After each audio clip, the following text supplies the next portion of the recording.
गीता में अर्जुन को स्वयं भगवान कह रहे हैं कि उस परमेश्वर की शरण में जा, उसके लिए उन संतों के पास जा जो तत्वदर्शी हो।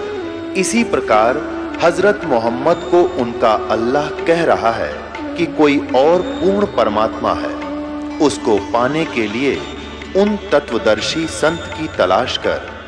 वो प्रभु कौन है, ये जानने के लिए कृपया अवश्य सुनिए जगत गुरु तत्वदर्शी संत रामपाल जी महाराज के अमृत वचन। सत साहिब दर्शकों, क्या आपने कभी सोचा है कि अगर कोई व्यक्ति जन्म से ही भक्ति करता आ रहा हो, लेकिन फिर भी वह सच्चाई से अनजान रह जाए, तो उसके जीवन में क्या बीतती होगी?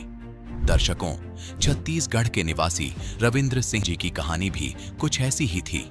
रविंद्र जी सतनामी पंथ से जुड़े हुए थे और वहीं की बताई गई भक्ति साधना को पूरी श्रद्धा से कर रहे थे, लेकिन अफसोस वहां से भी इन्हें कुछ हासिल नहीं हुआ और निराशा में डूबे रविंद्र जी का जीवन धीरे धीरे गुटखा, शराब और मांस जैसी बुरी आदतों की गिरफ्त में आता चला गया। लेकिन दर्शकों, आज रविंद्र जी का कहना है कि जब से मैंने संत रामपाल जी महाराज से नाम दीक्षा ली है, तब से मेरा जीवन पूरी तरह बदल गया है। आज वास्तव में मुझे पता चला है कि असली कबीर पंथ कौन सा है। तो दर्शकों, आखिर रविंद्र जी ऐसा क्यों कह रहे हैं? आखिर इसके पीछे की सच्चाई क्या है? आइए सुनते हैं रविंद्र सिंह जी की कहानी उन्हीं की जुबानी। नमस्कार सर। नमस्ते सर। सर, क्या नाम है आपका? मेरा नाम रविंद्र सिंह घृतलहरे है। रविंद्र जी, आप कहाँ से हैं? जिला दुर्ग, भिलाई, छत्तीसगढ़ से। रविंद्र जी, संत रामपाल जी महाराज से नाम दीक्षा आपने कब ली? संत रामपाल जी महाराज जी से नाम दीक्षा मैं 20 नवंबर 2017 को लिया सर। रविंद्र जी, संत रामपाल जी महाराज से नाम दीक्षा लेने से पहले आप क्या भक्ति साधनाएं करते थे? संत रामपाल जी महाराज जी से नाम दीक्षा लेने से पहले मैं सतनामी पंथ से हूँ सर, और मैं आपके चैनल के माध्यम से ये सतनामी पंथ बताना चाहता हूँ सर कि कबीर सागर में मैं संत रामपाल जी महाराज जी से नाम दीक्षा लेने के बाद सत्संग में मुझे पता चला कि बताते हैं कि 12 पंथ काल फुरमाना, भूले जीव न जाए ठिकाना।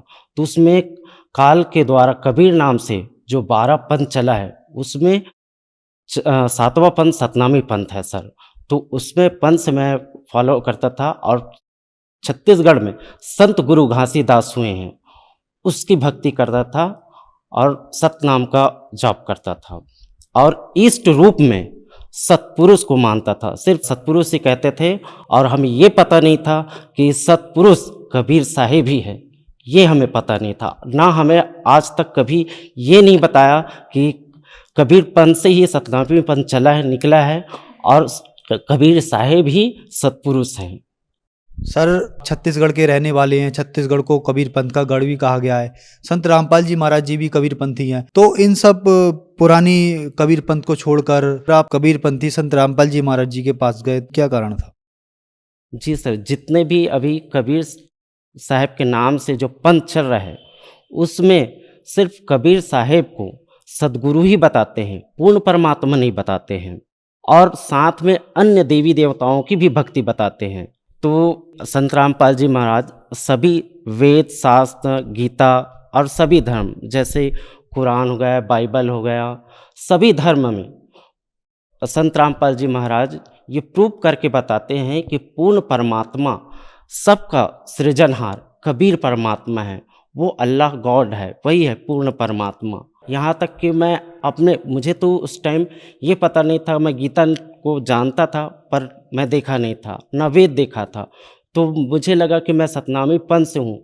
तो जब संत रामपाल जी महाराज का जब मैं सत्संग देखा, तो उसमें संत रामपाल जी महाराज का ज्ञान और अपने जो धर्म पंथ में मैं जो भक्ति कर रहा था, उससे मिलान किया, तो मुझे पता चला कि पूर्ण परमात्मा कबीर साहिब है। जैसे कि हमारे संत गुरु घासीदास के वाणी में लिखा है, आरती करते हैं उसमें पूरा, हम तो सभी बताते हैं कि पूर्ण परमात्मा निराकार है, लेकिन हम पूर्ण परमात्मा सशरीर की गुणगान करते हैं, संत रामपाल जी महाराज जी बताते हैं। तो हमारे पंथ में पूर्ण परमात्मा को निराकार बताते हैं और उसमें हम छठवें आरती दर्शन पावे, तो पूर्ण परमात्मा सशरीर है तभी हम उसका दर्शन कर सकते हैं। तो इस कारण से मैं संत रामपाल जी महाराज के शरण में गया हूँ।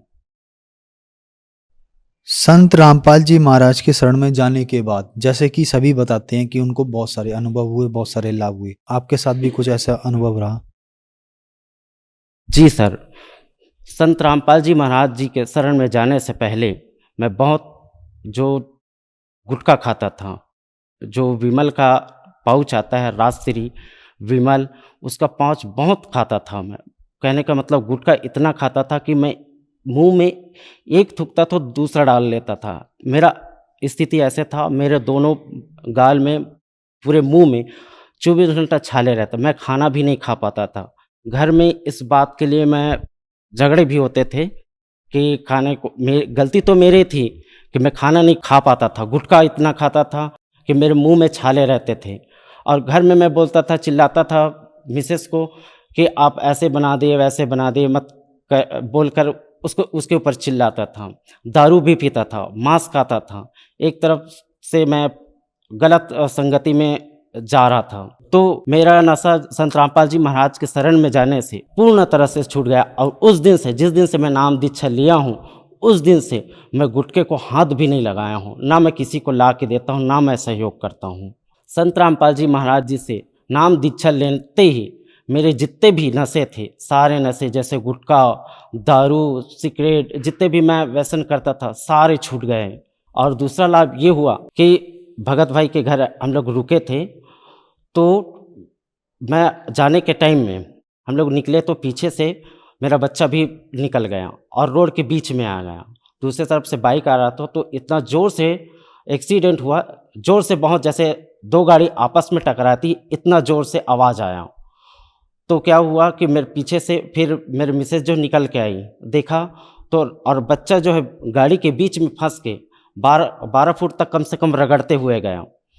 तो देखा तो ये हुआ कि हम लोग उम्मीद नहीं कर रहे थे कि बच्चा बच जाएगा। मैं तो देखते रह गया। मिसेज जो देखी तो बोले कि बंदी छोड़, हे बंदी छोड़ करके बोले, और जैसे तैसे बाइक का हैंडल मुड़ा तो बच्चा गोदी में ले लिए। तो उसके बाद देखा तो 2 मिनट के बाद में बच्चा खुद से रोने लगा मम्मी करके। बच्चे स्वस्थ था, कुछ भी नहीं हुआ था, उसको कुछ भी खरोच भी नहीं आया था, बच्चे सही था। तो वो जो बाइक वाले भी थे तो वो भी मतलब देख के पहले तो बोलने लगे कि हम लोगों को कुछ करेंगे, मारेंगे, पीटे। तो हमने बोला कि हमारा बच्चा सही है, आप जा सकते हो भैया करके हम उसको जाने दे दिए। तो घर में ला के देखा तो बच्चे सही था, उसको कुछ भी नहीं हुआ था, परमात्मा संत रामपाल जी महाराज की दया से। सर, संत रामपाल जी महाराज से नाम दीक्षा लेने के बाद आपको बहुत सारे लाभ प्राप्त हुए, तो संत रामपाल जी महाराज से नाम दीक्षा कैसे ले सकते हैं? संत रामपाल जी महाराज जी का विभिन्न चैनलों में सत्संग आता है, उसके नीचे पट्टी चलती है, उसमें आश्रमों का नंबर दिया गया रहता है, उसमें आप कांटेक्ट करके आप नाम दीक्षा ले सकते हैं और सद्भक्ति करके मोक्ष करवा सकते हैं। धन्यवाद सर। सत्संग। दर्शकों, अभी आपने सुने संत रामपाल जी महाराज से दीक्षा प्राप्त करके सुखी हुए भक्त के अनुभव। अब देखिए जगत गुरु तत्वदर्शी संत रामपाल जी महाराज के मंगल प्रवचन। परम पिता परमात्मा पूर्ण ब्रह्म, सर्व सृष्टि रचनहार, सर्व उत्पादक यानी सबको उत्पन्न करने वाले परमेश्वर कबीर देव जी, कबीर साहब जी की असीम कृपा से आप पुण्यात्मा ये सत्संग सुनने के लिए उपस्थित हुए। श्री मद् भगवत गीता अध्याय नंबर 7 के श्लोक नंबर 19 में कहा है, बहुनाम जन्मानाम अन्ते ज्ञानवान माम परपदते वासुदेव सर्वम इति स महात्मा सुदुर्लभ है। गीता ज्ञानदाता इस श्लोक के माध्यम से हमें क्या संदेश देना चाहता है कि जिन साधकों के विषय में श्रीमद् भगवत गीता अध्याय नंबर 7 के श्लोक नंबर 12 से 15 तक ज्ञान दिया है, वो तो बताया है कि तीनों गुणों की जो साधना करते हैं, रजगुण ब्रह्मा, सतगुण विष्णु, तमगुण शिव जी की जो पूजा करते हैं, उनके विषय में तो उसमें स्पष्ट किया है कि वो मोक्षदायक नहीं है। अपने विषय में गीता ज्ञानदाता कहता है कि मेरी भक्ति 4 प्रकार के करते हैं। एक अर्थार्थी, आर्त, जिज्ञासु और ज्ञानी। तो उनमें से तीनों को भी गीता ज्ञानदाता रिजेक्ट करता है, एक ज्ञानी को छोड़कर। उसका कारण क्या है कि अर्थार्थी का अर्थ होता है वो व्यक्ति परमात्मा की भक्ति केवल धन उपार्जन के लिए, धन लाभ के लिए ही कर रहा है, उसको मोक्ष की आवश्यकता नहीं। और अध्यात्म मार्ग का मूल सिद्धांत मोक्ष ही होता है, मूल उद्देश्य ही मोक्ष होना चाहिए, तो वो भक्त खरा है, अन्यथा वो मोक्ष अधिकारी नहीं है।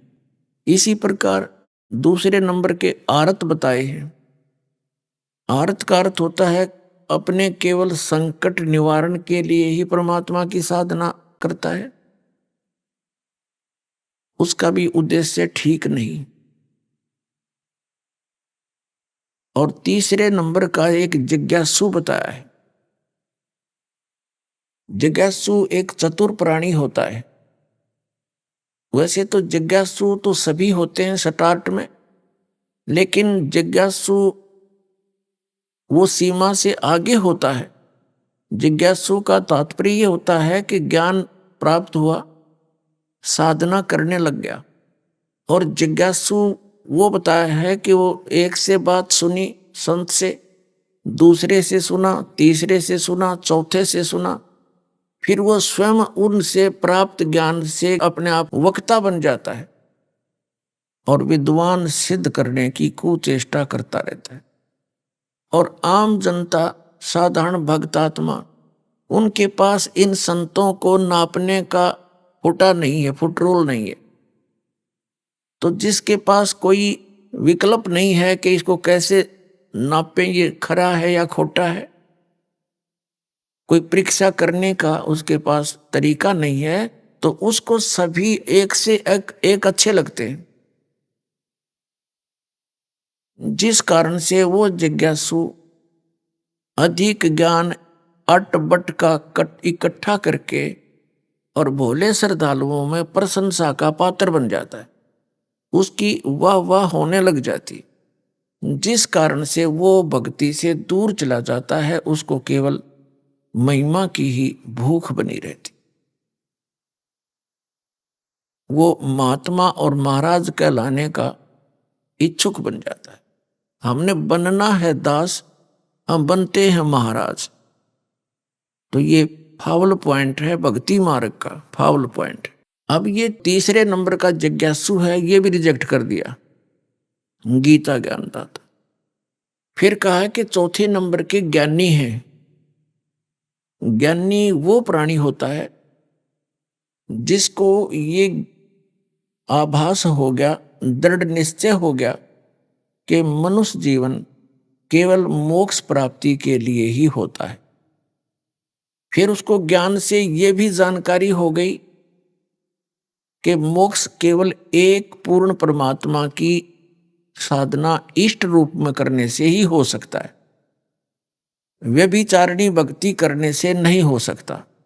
एक कै साध्य सब सदै और सब साध्य सब जावे, माली सींचे मूल को तो फले फूले अगाए। तो ज्ञानी को ये पता लग जाता है कि केवल एक परमात्मा की भक्ति से मोक्ष होगा, अव्यभिचारिणी भक्ति करनी पड़ेगी। अव्यभिचारिणी का अर्थ होता है केवल इष्ट एक ही हो, आदर सत्कार सभी का हो। और हम क्या करते थे, हम ढेर सारे देवताओं की पूजा करते थे। इस दास का जन्म भी पवित्र हिंदू धर्म में हुआ। परंपरागत जो साधनाएं थी वो ढेर सारे देवताओं की पूजा करते थे। तो उसको गीता जी के अध्याय नंबर 13 में उसको व्यभिचारिणी भक्ति कहा है। और अव्यभिचारिणी वो केवल एक इष्ट तक सीमित रहे। जैसे कोई बहन अपने पति पर ही आसक्त रहती है, अपने पति के अतिरिक्त अन्य किसी पुरुष में उसकी सोच नहीं है, गलत सोच नहीं है, तो वो पति भरता है, वो अव्यभिचारिणी है। और एक पति ने के साथ साथ अन्य से भी संपर्क जो रखती है वो व्यभिचारिणी कहलाती। तो इसी प्रकार अध्यात्म मार्ग के अंदर है। तो ज्ञानी को ये पता लगा कि भी एक ही परमात्मा है, वो पूर्ण परमात्मा, पूर्ण ब्रह्म यानी सुप्रीम गॉड, उसकी भक्ति इष्ट रूप में करने से ही मोक्ष संभव है। और फिर उन्होंने क्या किया, वेदों को पढ़ा या वेदों को सुना किसी से, तो उन सुनाने वालों को भी और सुनने वालों को भी सतगुरु नहीं मिले।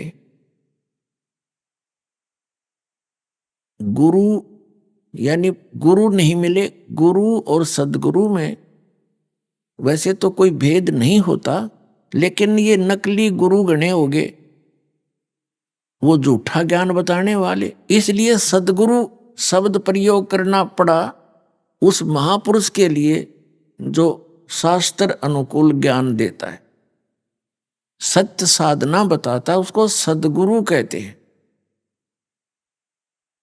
परमेश्वर पूर्ण ब्रह्म सतपुरुष ये स्वयं सदगुरु का भी रोल करने आते हैं और ये स्वयं परमात्मा होते हैं। अनंत कोट ब्रह्मांड के रचयिता, सभी जीव आत्माओं के जनक, सभी ब्रह्मांडों की उत्पत्ति करता, ये वो परमात्मा है। वो कबीर देव हैं, कबीर साहब हैं। तो वो स्वयं ही यहां आकर के यथार्थ ज्ञान देते हैं और विश्व में केवल वही सदगुरु हैं और कोई सदगुरु नहीं है।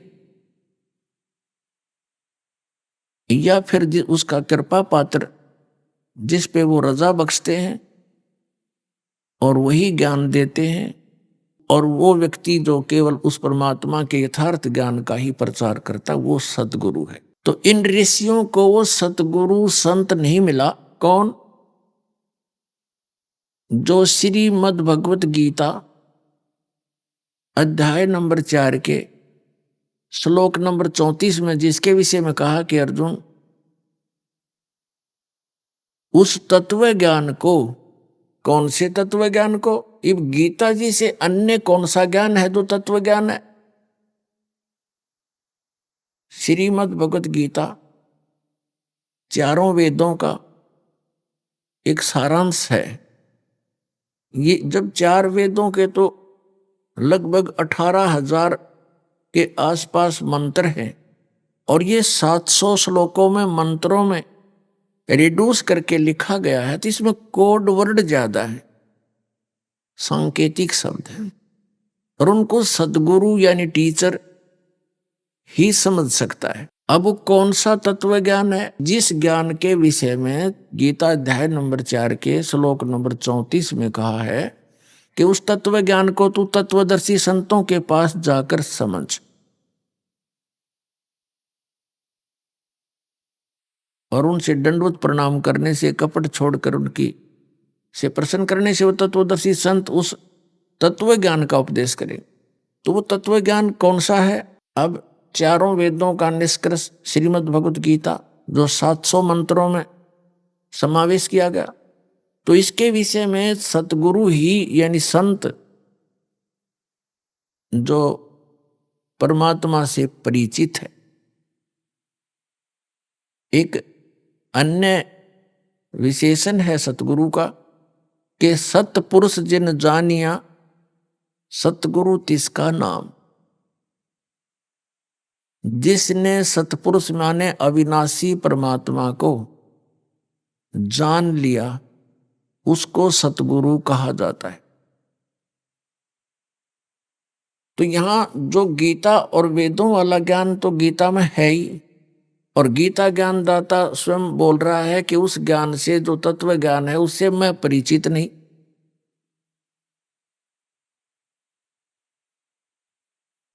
उसके लिए तू तत्वदर्शी संतों के पास जा। फिर संकेत दिया है गीता ज्ञानदाता ने चौथे अध्याय के 32वें श्लोक में। उसमें कहा है कि सच्चिदानंद घन ब्रह्म ने, यानी उस सतपुरुष ने, अविनाशी परमेश्वर ने, उस अविनाशी परमात्मा ने अपने मुख कमल से यहाँ पृथ्वी लोक पर आकर अपने मुख कमल से जो वाणी बोली है, उस सच्चिदानंद घन ब्रह्म की वाणी में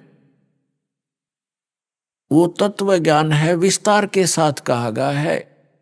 धार्मिक यज्ञों की जानकारी, यज्ञ माने धार्मिक अनुष्ठान, जैसे एक धर्म यज्ञ, हवन यज्ञ, प्रणाम यज्ञ, ज्ञान यज्ञ, ऐसे ये ध्यान यज्ञ। ये यज्ञ माने धार्मिक अनुष्ठानों की जो जानकारी है, उस सच्चिदानंद घन ब्रह्म की वाणी में विस्तार के साथ कही गई है, और वो तत्व ज्ञान है। अपने आत्माओं, अब यहाँ गीता अनुवादकर्ताओं ने बहुत से अनुवादों में गड़बड़ी कर गई है, जहां इनकी बुद्धि काम करना बंद करेगी। यहाँ एक ब्रह्मणे मुखे शब्द है श्रीमद् भगवत गीता अध्याय नंबर 4 के श्लोक नंबर 32 में। तो यहाँ इन्होंने इसका अर्थ का अनर्थ कर दिया, ब्रह्मणे का अर्थ कर दिया वेद, और मुखे का अर्थ कर दिया वाणी में। चलो, मुखे का अर्थ तो हम मान ले वाणी में, लेकिन ब्रह्मणे का अर्थ इन्होंने 17वें अध्याय के 23वें श्लोक में सही कर दिया। ओम तत् सत इति निर्देश है, ब्रह्मण है, त्रिविध है, समर्थ है।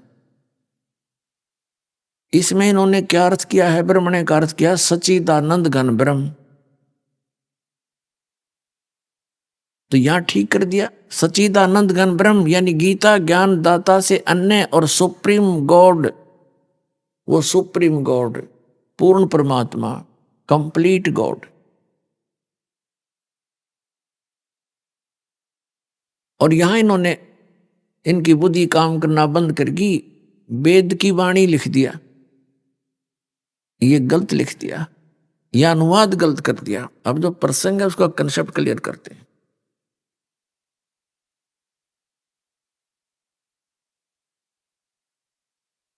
देखिएगा, श्रीमद् भगवत गीता, ये जयदयाल गोविंद का इसके अनुवादक हैं। गीता प्रेस गोरखपुर से प्रकाशित है।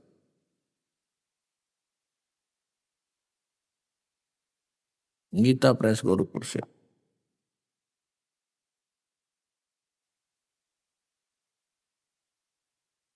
श्रीमद् भगवत गीता अध्याय नंबर 4 का और श्लोक नंबर 32 है। इसमें यह लिखा है, ब्रह्मणे मुखे एवं बहुविधा यज्ञा विदता ब्रह्मणे मुखे कर्मजान विदितान सर्वान एवं ज्ञात्वा विमोक्ष से। अब यह इन्होंने इसका अर्थ कर दिया कि इस प्रकार बहुत प्रकार के यज्ञ, धार्मिक अनुष्ठानों की, धार्मिक अनुष्ठान यहां लिख दिया ना, वेद की वाणी में विस्तार के साथ कहे गए। यहां लिखना था सच्चिदानंद घन ब्रह्म की वाणी में। अब हम आते हैं अध्याय नंबर 17 श्रीमद् भगवत गीता, और ये 23 मंत्र है। इसमें क्या लिखा? इसमें ब्रह्मणे शब्द है ओम तत्सत, ओम तत्सत इति निर्देश है, ब्रह्मण है, त्रिविद है, समर्थ है। ब्राह्मणा तेन वेदा च यज्ञा च विहिता पुरा। अब यहां इसका अनुवाद इन्होंने सही कर दिया, ओम का अर्थ ओम, तत् का तत्, सत का सत, क्योंकि ये सांकेतिक है दोनों शब्द। ऊपर वाला तो सार्वजनिक है ओम। तो ऐसे यह 3 प्रकार का सच्चिदानंद घन ब्रह्म का नाम कहा है। ब्रह्मण माने सच्चिदानंद घन ब्रह्म। अपने आत्माओं, अब हम चौथे अध्याय के 32वें श्लोक में पुनः आते हैं।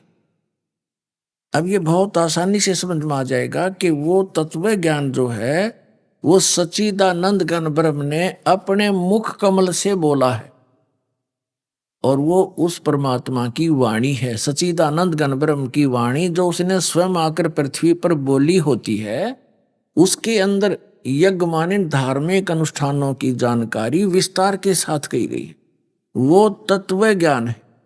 अब गीता ज्ञानदाता चौथे अध्याय के 34वें श्लोक में कहता है कि उस ज्ञान को तू तत्वदर्शी संतों के पास जाकर समझ। उनको दंडवत प्रणाम करने से और कपट छोड़कर प्रसन्न करने से वो उस तत्व ज्ञान से परिचित महात्मा संत जन तुझे उस तत्व ज्ञान का उपदेश करेंगे। इति सिद्धम कि उस ज्ञान से वेद ज्ञान दाता तथा गीता ज्ञान दाता परिचित नहीं है। तो इससे सिद्ध है कि वो वेदों में भी नहीं है और गीता से भी बाहर का है। अब उसके लिए उसने ऑप्शन छोड़ दिया है कि तत्वदर्शी संत की खोज कर। अब यही प्रमाण यजुर्वेद अध्याय नंबर 40 के श्लोक नंबर 10 से लेकर 12 तक है। इस कंसेप्ट को क्लियर करते हैं। इसे एक तो ये समाधान हो जाएगा शंका का, एक तो ये समाधान होगा कि वेदों वाला ज्ञान ही गीता जी के अंदर है, और इस गीता बोलने वाले भगवान ने, यानी इस काल भगवान ने, जो 11वें अध्याय के 32वें श्लोक में कहता है कि मैं काल हूं अर्जुन, और सबको खाने के लिए, नाश करने के लिए अब प्रवृत्त हुआ हूं। तो वो श्री कृष्ण जी नहीं थे। श्री कृष्ण में प्रवेश करके ये काल बोल रहा था, ब्रह्म, जिसको सरपुरुष भी कहते हैं। तो इसने थोड़ी सी अटकल लगाई है युद्ध कराने के लिए, जो वेदों से भी हटकर कुछ अपनी अटकलबाजी की है, तो वो सूक्ष्म वेद से, सूक्ष्म वेद से स्पष्ट हो जाती है कि इसने यहां तिगड़मबाजी गलत की है। तो वेदों वाला जो ज्ञान है वो गॉड गिवन है।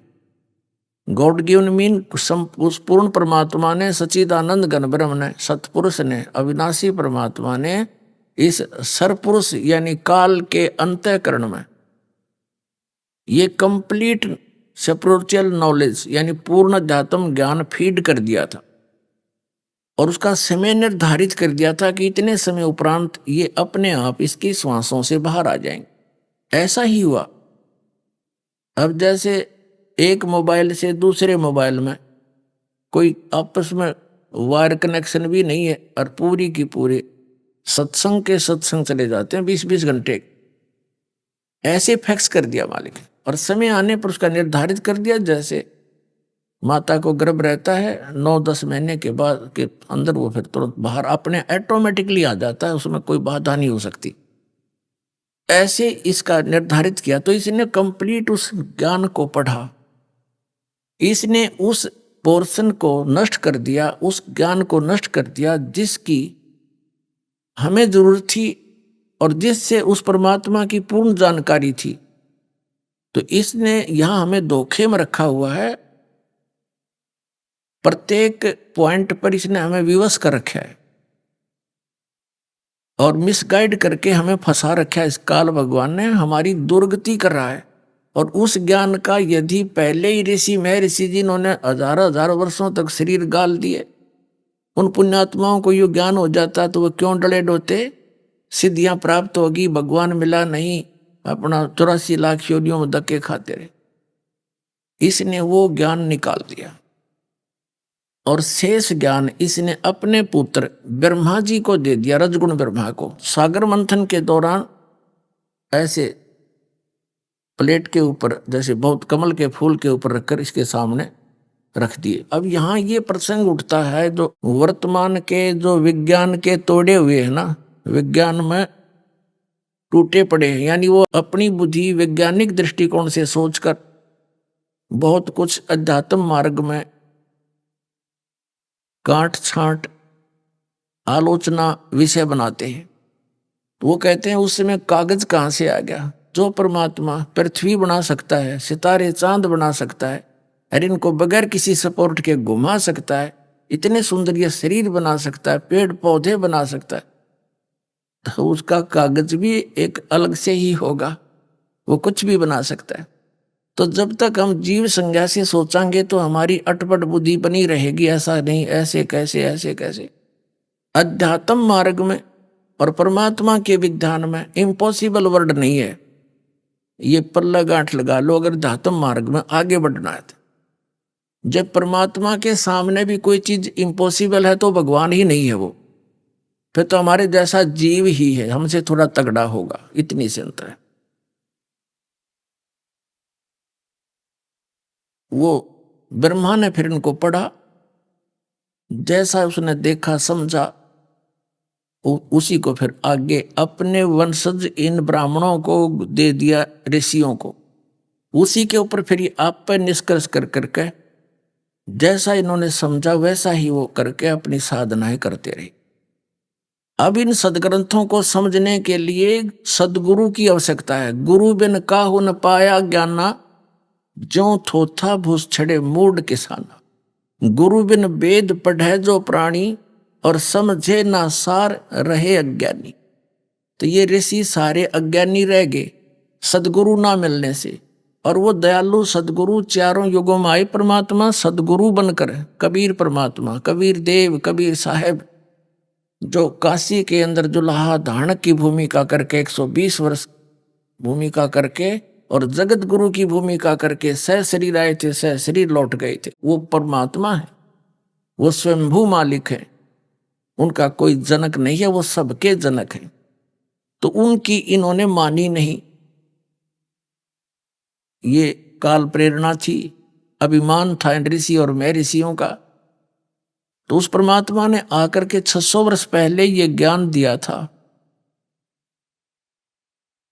अब दास क्या दिखाना जा रहा है कि श्री मद् भगवत गीता अध्याय नंबर 4 के श्लोक नंबर 34 में कहा है कि उस ज्ञान को, जो तत्व ज्ञान है, जो गॉड गिवन है, कम परमात्मा ने स्वयं अपने मुख से बोला है, वो तत्व ज्ञान उसको तत्वदर्शी संतों से जान। इसका ज्यों का तो वर्णन है यजुर्वेद अध्याय नंबर 40 के श्लोक नंबर 10 में। 10 से लेकर 12 तक कंप्लीट है, एक इनका आपस में लिंक है। जैसे कबीर परमेश्वर जी 600 वर्ष पहले आए थे, सन 1398 में सतलोक से चलकर आए थे, शिशु रूप धारण किया था कमल के फूल पर, बनारस भारतवर्ष के काशी शहर में एक लहर तारा तालाब में कमल के फूल के ऊपर। वहां से नीरू नीमा नाम के जुलाहा ले गए थे, पति पत्नी थे। जुलाहे के उस ग्रुप में, समुदाय में बड़ा होने के कारण जुलाहे का कार्य करते थे, तो जिस कारण से वो धानक कहलाए, धानक यानी जुलाहा।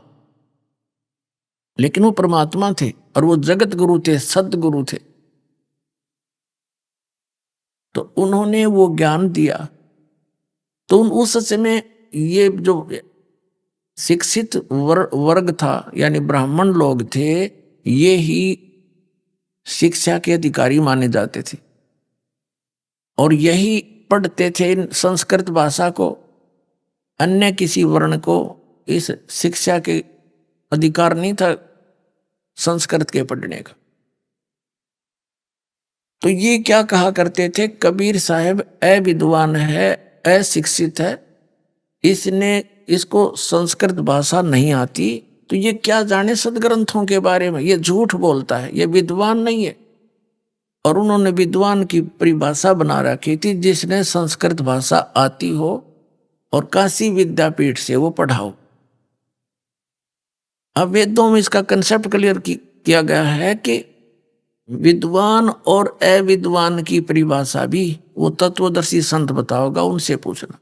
कोई तो जिसको शिक्षा यानी विद्या प्राप्त है उसको विद्वान कहते हैं, और अविद्या जिसके पास विद्या नहीं है उसको अविद्वान कहते हो। विद्वान और अविद्वान की जानकारी भी वो तत्वदर्शी संत देगा, उससे लो। देखिएगा, यजुर्वेद है, इसके अनुवादक हैं महर्षि दयानंद सरस्वती, आर्य समाज प्रवर्तक प्रकाशक हैं सार्वदेशिक आर्य प्रतिनिधि सभा 2/5 महर्षि सिद्धांत भवन रामलीला मैदान नई दिल्ली। यजुर्वेद भाषा आर्य भाषा भाष्य संपूर्ण 40 अध्याय महर्षि दयानंद सरस्वती कृत है। ये उनसे उनका अनुवाद है। और ये prince of shade printers 1510 Pataudi house Daryaganj New Delhi से छपा। अब इसके हम अंतिम अध्याय के यानी 40वां अध्याय इसके 10 श्लोक मात्र।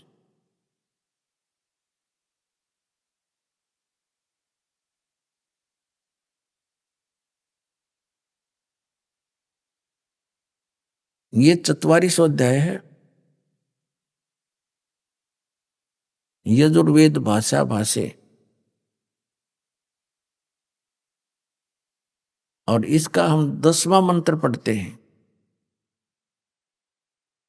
इसमें क्या कहा कि हे मनुष्यों, जैसे हम लोग मेधावी योगी विद्वानों से, धीराणाम माने तत्वदर्शी संतों से, यानी जिनका ज्ञान टिकाऊ है, सत्य है, जो वचन सुनते हैं, जो वे लोग हमारे प्रति व्याख्यान पूर्वक कहते हैं, विस्तार से बताते हैं, वे लोग, देखो इसका अर्थ इन्होंने थोड़ा यहां गलत कर दिया।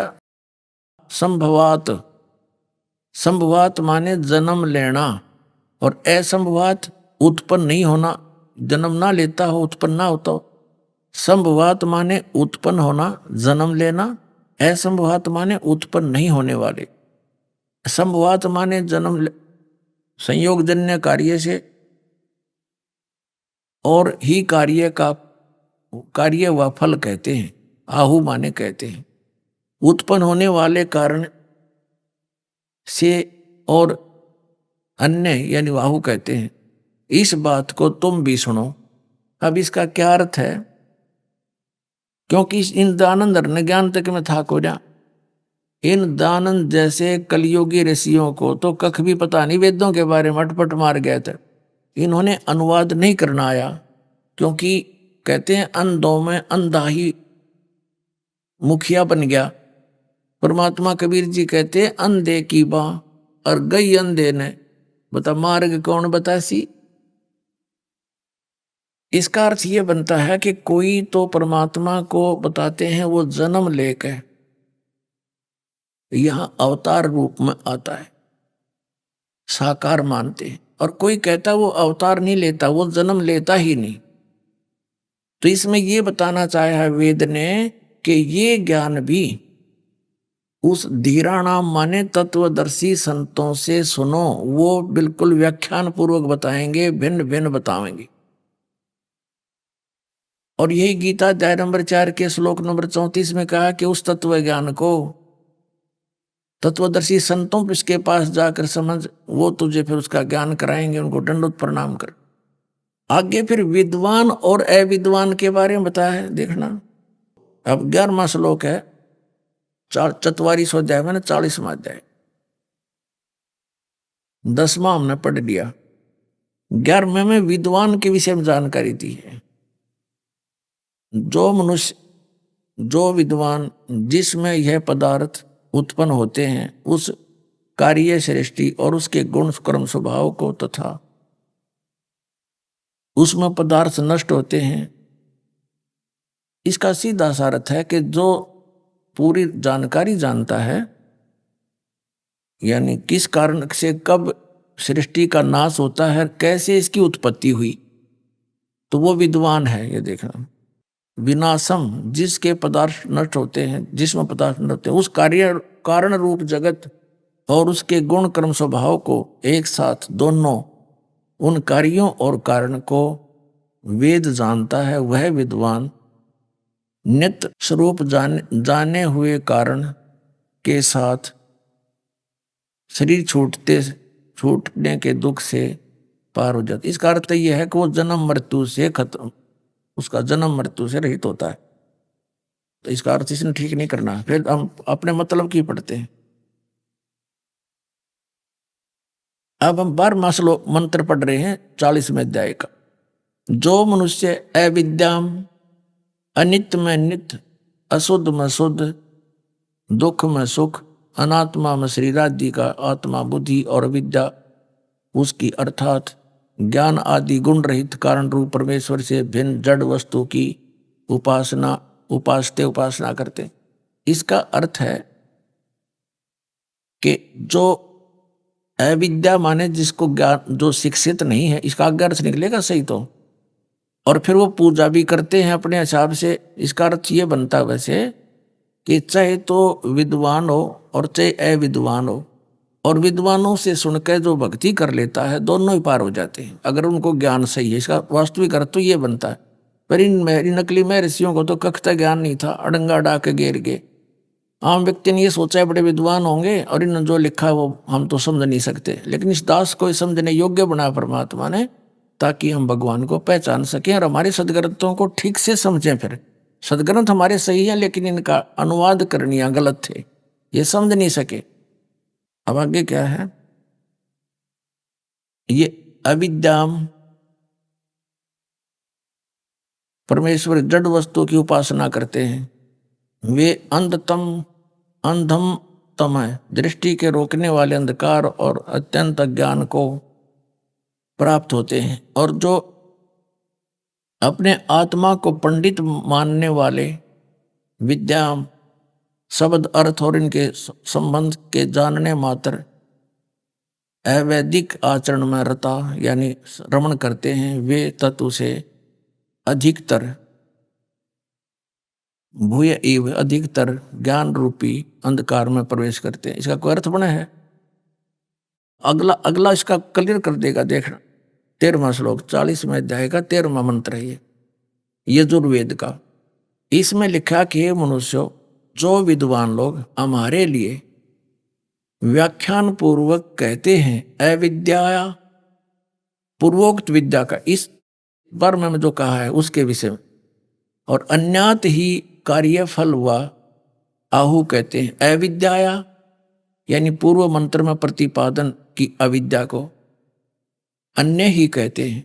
वे इस प्रकार उन धीराणाम यानी तत्वदर्शी विद्वानों, आत्मज्ञानी विद्वानों नहीं, तत्वदर्शी संतों से उस वचन को हम लोग सुनते हैं, ऐसा जानो।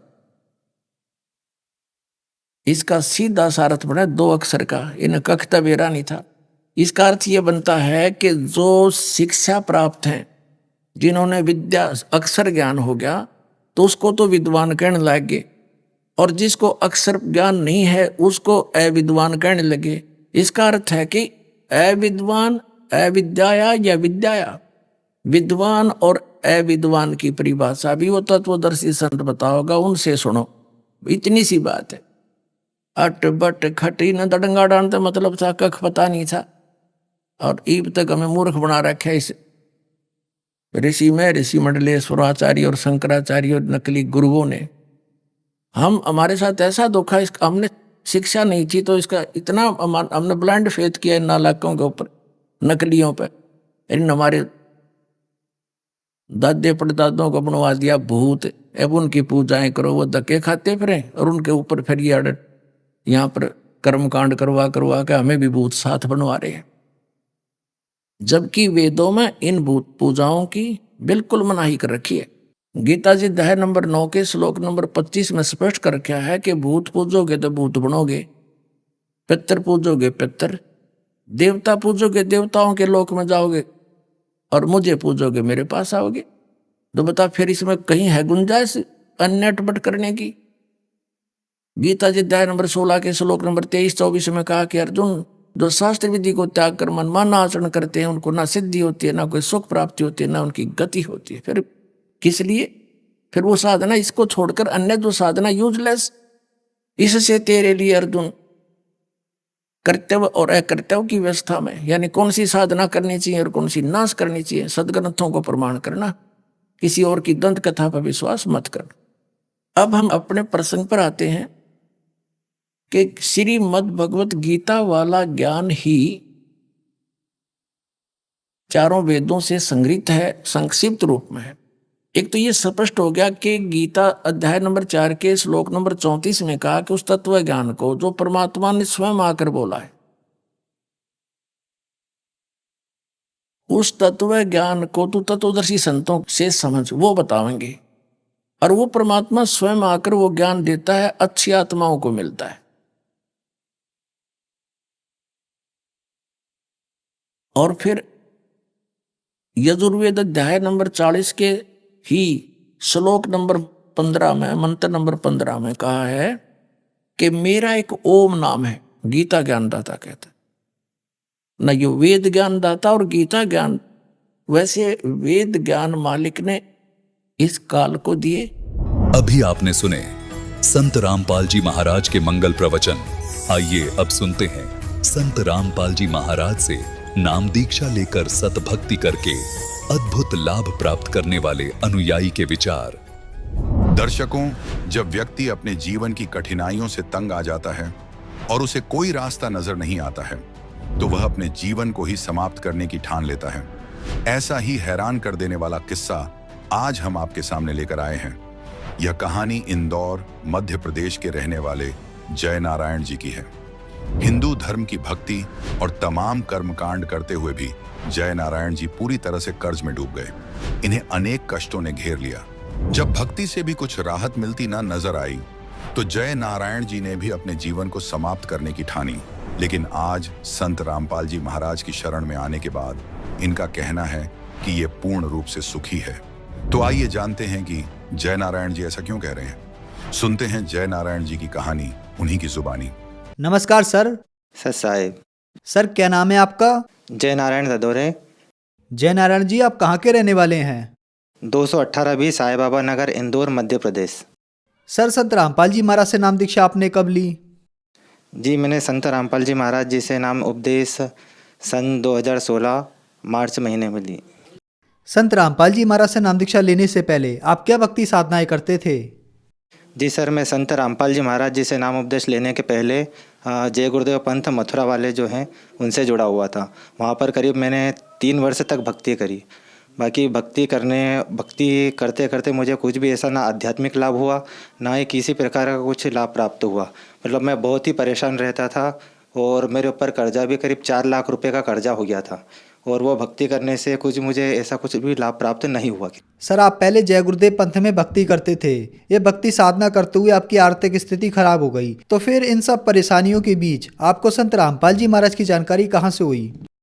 जी सर, संत रामपाल जी महाराज जी के बारे में हमारे जो बड़े भैया हैं वो संत रामपाल जी महाराज जी से नाम उपदेश उन्होंने सन 2011 में ले चुके थे। तो वो जब भी उनसे मुलाकात होती थी वो हमको संत रामपाल जी महाराज जी की द्वारा लिखी हुई एक पुस्तक है ज्ञान गंगा, उन्होंने वो पुस्तक हमें दी। हमने वो पुस्तक पूरे विस्तार से पढ़ी। पुस्तक पढ़ने के बाद और हम संत रामपाल जी महाराज जी का जो सत्संग आता है चैनल पर, वो सत्संग भी हम देखते थे। तो वो देखने के बाद फिर मैंने जो है संत रामपाल जी महाराज जी से नाम उपदेश लेने की सोची। तो अपने जो इंदौर मध्य प्रदेश है यहाँ पर उनका एक सेंटर खुला हुआ था। वहाँ पर जो है सेवादार लोग वहाँ पर सेवा भी करते हैं और वहाँ पर नाम उपदेश की भी निःशुल्क व्यवस्था रहती है। तो वहाँ पर जाकर के मैंने सन 2016 में निःशुल्क संत रामपाल जी महाराज जी से नाम उपदेश लिया। सर आपने संत रामपाल जी द्वारा लिखित ज्ञान गंगा पुस्तक पढ़ी। पुस्तक पढ़ने के बाद आपने संत रामपाल जी महाराज को अपना गुरु धारण किया। सर ज्ञान गंगा पुस्तक में ऐसी क्या बात है जिसे पढ़ने के बाद आपने संत रामपाल जी महाराज को अपना गुरु बनाया? जी सर, जैसा कि जय गुरुदेव पंथ में हम जुड़े हुए थे तो वहाँ पर बताते थे कि परमात्मा निराकार है। और जो ज्ञान गंगा पुस्तक है संत रामपाल जी महाराज जी के द्वारा जो लिखित पुस्तक है उसमें परमात्मा को साकार बताया गया है। और जो संत रामपाल जी महाराज जी बताते हैं सारा प्रमाण सहित बताते हैं। वो हमने पुस्तक पढ़ी और सारा जो हमने मिलान करा तो बिल्कुल सही पाया कि वाकई में जो परमात्मा है वो साकार है, सशरीर है, मनुष्य दृश्य है।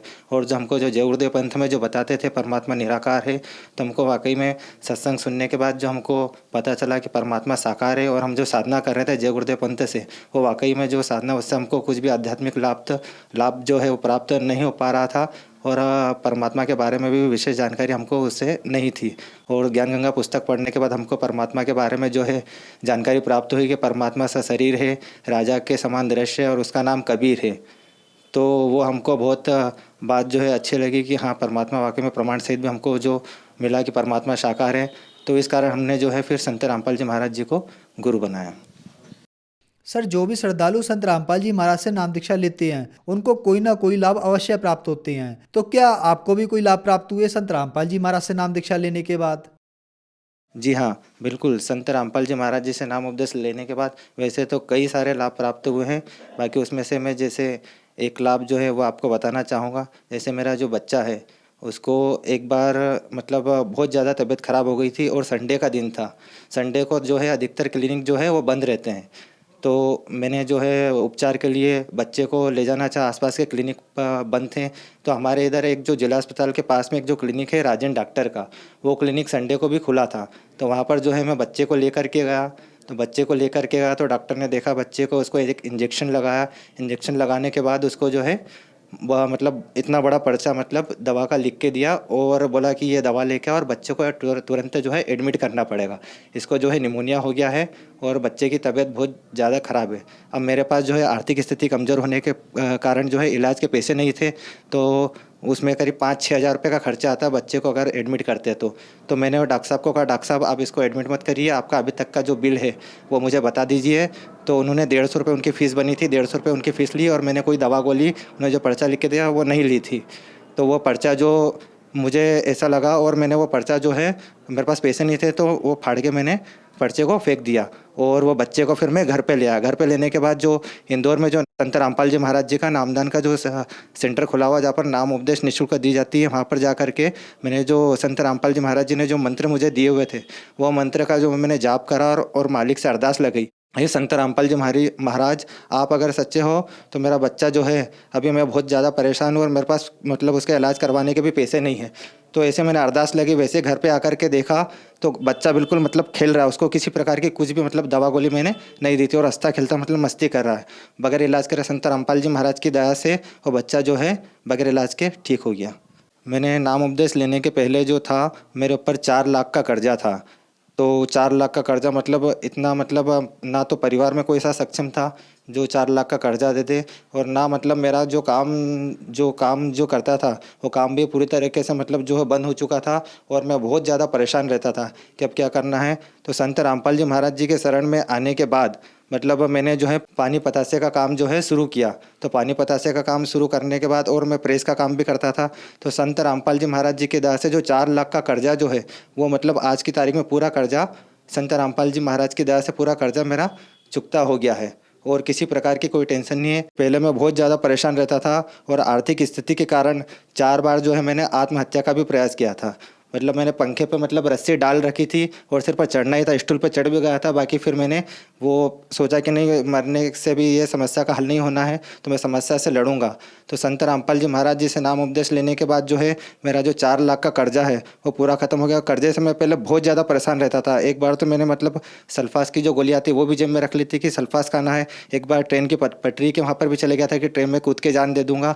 बाकी वो जो है समस्या मेरी किसी प्रकार से हल नहीं हो रही थी। तो संत रामपाल जी महाराज जी को शरण में लेना था तो मालिक की दया से जो है मैंने संत रामपाल जी महाराज जी से नाम उपदेश लिया और नाम उपदेश लेने के बाद ही मेरा जो है कर्जा ख़त्म हो सका। और एक बार मतलब जब मैंने नाम उपदेश लिया ही था तो मेरी मतलब पैसे की पहले बहुत समस्या रहती थी। तो नया नया जैसे जुड़ा था 2016 में, तो हिसार जाना था हमको। तो रेलवे के टिकट करवाने के लिए मेरे पास पैसे नहीं थे। तो फिर मैंने सोचा कि अब मैं कैसे जाऊंगा। तो फिर मैंने संत रामपाल जी महाराज जी से अरदास करी कि हे परमात्मा, हे गुरुजी, अगर मेरे पास पैसे की व्यवस्था नहीं तो मैं कैसे जा पाऊंगा। तो वैसे ही मतलब मैंने पर्स खोल के देखा तो मेरा जो पर्स है, पर्स के अंदर के साइड जैसे मैं 200 या 500 रुपये ऐसे कुछ रखता हूँ, तो मैंने पर्स खोल के देखा तो उसके अंदर 2500 रुपये एकदम जो है आ गए। अब वो मुझे खुद को पता नहीं कि 2500 रुपये कैसे आ गए पर्स के अंदर। तो वैसे मैंने तुरंत टिकट करवाया और मैं वो हिसार गया। तो संत रामपाल जी महाराज जी की दया से ये चमत्कार मेरे साथ हुआ कि पर्स में पैसे जो 2500 रुपये वो मेरे पर्स में आ गए। और आज की जो आर्थिक स्थिति है संत रामपाल जी के महाराज जी की दया से, आज जो मैं पहले किराए के मकान में रहता था, अब संत रामपाल जी महाराज जी की दया से हमारे जो ससुर जी हैं उनको प्रेरणा करी संत रामपाल जी महाराज जी ने, और आज जो है दास के पास घर का मकान भी है और अभी काम धंधा भी व्यवस्थित जमा हुआ है। पानी पतासे का भी बढ़िया चलता है और मैं प्रेस भी करता हूँ। और मेरा मतलब रोज़ की दिनचर्या बन गई थी कि रोज़ शाम को जो है मुझे 1 क्वार्टर या कभी कभी जो शराब का जो क्वार्टर आता है वो 1 क्वार्टर या 2 क्वार्टर भी मैं मतलब रोज़ लेने लग गया था। मतलब मेरे परिवार वाले, समाज वाले या आसपास के जो भी मित्रगण हैं वो भी सब भी बोलते थे कि ये बोले बहुत बिगड़ चुका है, अब इसको कोई भी मतलब संभाल नहीं सकता। और सिगरेट भी मतलब रोज़ के 1-2 पैकेट सिगरेट के जो है मैं रोज़ के ख़त्म कर देता था। मतलब इतना बेकार इंसान था, मतलब शराब भी बहुत पीता था मैं, और जुआ वगैरह ये सब बहुत मतलब जो भी बुरी आदतें थे सारी मतलब आदतें मुझ में थी, और बहुत ज़्यादा परेशान हो गया था। उसी के कारण कर्जा भी मेरे पर हो गया था। तो वो जो है संत रामपाल जी महाराज जी के शरण में आने के बाद वो सारी बुराइयां भी मतलब छूट गई। और आज जो मेरे मित्रगण जो सहयोगी गण है वो भी जैसे मिलते हैं तो आश्चर्य करते हैं कि ये जो हम तो सोच ही नहीं सकते थे कि ये मतलब तुझसे जो है छूटेगी शराब वगैरह ये। तो मैं उनको बार बार ये समझाता हूँ, देखो ये जीव के बस की बात नहीं है छोड़ना, ये संत रामपाल जी महाराज जी की दया ही है जो उनके नामोपदेश लेने के बाद जो है ये सारी चीज़ें छूट गई मुझसे। तो उनको भी मैं समझाता हूँ कि आप लोग भी आइए शरण में और अपना कल्याण करवाइए। और आज जो है मैं जो कुछ भी हूँ नशा मुक्त जो हूँ वो संत रामपाल जी महाराज जी की दया से ही हूँ। सर, संत रामपाल जी महाराज से नाम दीक्षा लेने के बाद आपका नशा दूर हो गया, जबकि सरकार लोगों को नशा मुक्त करने के लिए करोड़ों रुपए खर्च करती है, कई प्रकार की योजनाएं चलाती है। यह कैसे संभव है कि संत रामपाल जी महाराज से नाम दीक्षा लेने के बाद आपका नशा छूट गया? जी सर, जो सरकार जो योजनाएं चलाती है, एक तरफ तो सरकार अभी बोल रही है कि शराब बंद होना चाहिए और दूसरी तरफ जो है अहाते और मतलब खोल रखे हैं, तो ये कैसे पॉसिबल है? संत रामपाल जी महाराज जी के शरण में आने के बाद जो है हमको ज्ञान हुआ कि शराब से हमारा जो है आगे क्या बनना है। शराब पीने के बाद जो हमको संत रामपाल जी महाराज जी ने सत्संग में बताया है कि शराब पीने के बाद हमको ये भुगतना पड़ेगा, तो हमको वो ज्ञान हुआ। और संत रामपाल जी महाराज जी के शरण में आने के बाद जो संत रामपाल जी महाराज जी ने जो हमको मंत्र दिए हैं वो मंत्र मतलब इतने पावरफुल है, इतने शक्तिशाली, और मेन बात जो है वो मंत्र जो है प्रमाण सहित है। मतलब हमारे वेदों ग्रंथों के आधार पर जो संत रामपाल जी महाराज जो भक्ति देते हैं वो प्रमाण सहित देते हैं। तो मंत्र में इतनी शक्ति है कि वो मंत्र से ही हमारा जो है ये नशा छुड़ सका है। नहीं तो और भी जितने भी पंथ हैं उनके जो शिष्य हैं मतलब उनमें मतलब वो छोड़ना भी चाहे तो नहीं छोड़ सकते हैं, क्योंकि उनके जो भक्ति है सतमार्ग की भक्ति नहीं है और प्रमाण सहित नहीं है। तो मेरा सभी से ये प्रार्थना है कि आप सभी संत रामपाल जी महाराज जी के शरण में आइए और यहाँ पर आने के बाद आपकी सभी बुराइयाँ जो है वो छूट जाएगी। सर, संत रामपाल जी महाराज से नाम दीक्षा लेने के बाद आपकी आर्थिक स्थिति ठीक हुई। आप इस तरह से परेशान थे कि आप आत्महत्या करने की स्थिति में पहुंच गए थे, लेकिन संत रामपाल जी महाराज से नाम दीक्षा लेने के बाद आपकी आर्थिक परेशानी दूर हुई और आपके बच्चों को जो निमोनिया हो गया था वह भी संत रामपाल जी महाराज की कृपा से ठीक हुआ। और आज संत रामपाल जी महाराज की कृपा से आप नशा मुक्त हैं। तो जो श्रद्धालु आज आपको देख रहे हैं वह भी किसी न किसी परेशानियों से या नशे से ग्रस्त हैं, उनके लिए आप क्या संदेश देना चाहेंगे? जी, मैं सभी पुण्य आत्माओं से, सभी धर्म प्रेमी जनता से यही बोलना चाहूँगा कि आज जो है पूरे विश्व में जगत गुरु तत्वदर्शी संत रामपाल जी महाराज जी के अलावा कोई भी अधिकारी संत नहीं है। तो आप सभी पुण्य आत्माओं से, धर्म प्रेमी जनता से, माता बहनों से, भाइयों से, सभी से निवेदन करना चाहूँगा कि आप जल्द से जल्द संत रामपाल जी महाराज जी के शरण में आइए, और उन्हीं के शरण में आने के बाद ही आपका कल्याण संभव है, क्योंकि पूरे विश्व में कहीं पर भी जो सद्भक्ति मार्ग है वो कहीं पर नहीं है। तो आप जी से निवेदन है, करबद्ध प्रार्थना है कि आप संत रामपाल जी महाराज जी से नाम उपदेश ले करके अपना कल्याण करवाइए और अपना मोक्ष करवाइए। सर, संत रामपाल जी महाराज से नाम दीक्षा कैसे ले सकते हैं? जी, संत रामपाल जी महाराज जी से नाम उपदेश लेने के लिए आप जैसे सत्संग सुनते हैं चैनल पर, तो नीचे जो पीली लाइन जो आती है उस पर संत रामपाल जी महाराज जी का मतलब पूरा जानकारी आती है कि यहाँ पर आप फ़ोन करके उनकी पुस्तकें भी बुलवा सकते हैं। और नाम उपदेश लेने के लिए अभी जो है जगह जगह संत रामपाल जी महाराज जी के सेंटर जैसे खुले हुए हैं, तो वहाँ पर जो है निःशुल्क नाम उपदेश दिया जाता है। आप जहाँ पर भी रहते हो, आपका जो शहर लगता हो, वहाँ पर आप जानकारी निकालिए और जो टीवी पर नीचे जो आती है उस पर कॉन्टैक्ट करेंगे तो आपको पूरी जानकारी मिल जाएगी और आप निःशुल्क नाम उपदेश संत रामपाल जी महाराज जी से ले सकते हैं। धन्यवाद सर। सत साहिब।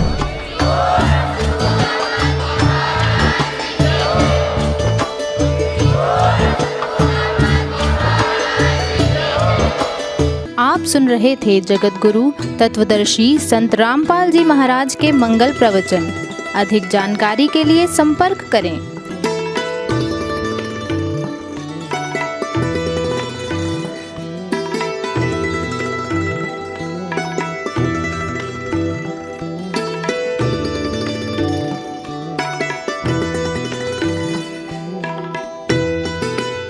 जगत गुरु तत्वदर्शी संत रामपाल जी महाराज जी के पावन सानिध्य में भक्ति की अलख जगाने तथा श्रद्धालुओं को सत्य भक्ति मार्ग का रास्ता दिखाने हेतु कनाडा के लोकप्रिय channel the TV NRI channel पर जगत गुरु तत्वदर्शी संत रामपाल जी महाराज जी के मंगल प्रवचनों का प्रसारण प्रतिदिन सुबह 7:30 बजे से 8:30 बजे तक तथा रात्रि 7:30 बजे से 8:30 बजे तक किया जा रहा है। इस सत्य भक्ति मार्ग को अपनाने के लिए अधिक से अधिक सत्संग प्रसारण देखें। इस सत्संग प्रवचन का सीधा प्रसारण संत रामपाल जी महाराज लाइव सत्संग YouTube चैनल और जगत गुरु संत रामपाल जी महाराज Facebook पेज पर भी देख सकते हैं।